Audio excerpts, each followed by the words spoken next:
The federal debt. Is it a crisis that demands immediate attention? Should Congress make fixing the debt its top priority? Or have we made largely uncelebrated progress? Let's look behind the headlines and see what's really going on. First, the debt, the total amount of money the government has borrowed because it's been spending more than it takes in taxes. The debt is not a problem right now. The economy is not yet back to normal, and the Treasury is able to borrow billions of dollars at very low interest rates. The problem lies in the future. The likely trajectory of government borrowing after the economy and the job market regain their health. The federal debt has been rising as a share of the economy for the past several years. It's now higher than at any time since the end of World War II. This is what the 10-year picture looked like in 2008.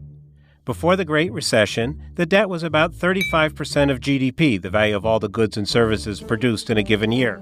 It was projected to rise, but only gradually, over the ensuing decade, as more baby boomers became eligible for Social Security and Medicare, and as health care costs rose. Then came the worst recession since the Great Depression. Fewer people with jobs meant less tax revenue for the Treasury and more spending on unemployment benefits and food stamps and the like. And because all that was borrowed money, projections for the federal debt rose.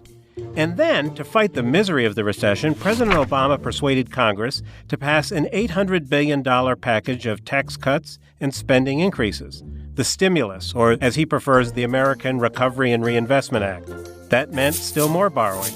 By 2011, the debt had nearly doubled, and it was projected to rise towards 100% of GDP over the following 10 years as the economy returned to health and interest rates rose towards normal levels. Much hand-wringing ensued. Would the U.S. government be able to keep borrowing? Would financial markets crash? Would interest rates surge? Then came a couple of big changes that actually improved the outlook. Congress raised taxes on upper-income families, and that'll bring in a lot of money over the next decade. And then the pace of increase in government spending on health, particularly on Medicare, slowed unexpectedly. That changed the projected trajectory of the debt for the better. Yes, sometimes things in Washington do get better. But we're not out of the woods yet.